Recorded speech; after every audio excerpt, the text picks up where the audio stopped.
He was killed during a Christmas Eve carjacking. He was on his way home from a church service to his mother's house to see his 3 children. It's now more than a week since his murder. Anthony Tolson's family is now speaking out, pleading for justice. Today they spoke with our Sean Lay. Well, here we are more than a week after this horrific murder of Anthony Tolson, and still no arrests in this case. So tonight we sat down with Tolson's family, and they had this message for his killers. They need to surrender. Surrender. You have caused children, wonderful children, to lose their father. Allison Tolson and her daughter Michelle say the pain will never go away. Her son Anthony was on his way home from Christmas Eve church services to her house to be with his 3 children when police say this SUV stopped on Gratiot near Fairmount.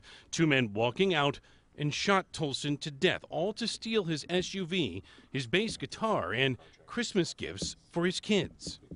You've devastated, changed, altered so many lives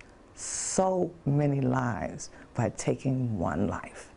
Tolson's murder has touched a nerve in Detroit. He was an accomplished bass player. The music community taking this photo of support and solidarity at his funeral last week.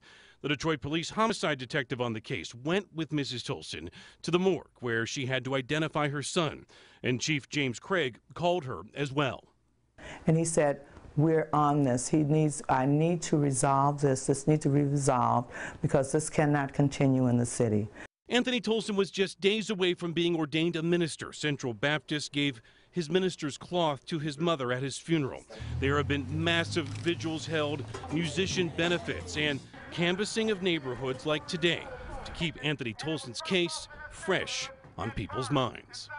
They really care. They really love my son. They cared about him. People want these guys, they want them caught. They want them to give themselves up, or somebody needs to turn them in. Well, the detectives working this case may need a phone call to lead them in the right direction. Call Detroit Police if you can help. Also, 1-800-SPEAK-UP. Crime Stoppers offering a cash reward to help catch the killers of Anthony Tolson. In downtown Detroit, Sean Lay, Local 4.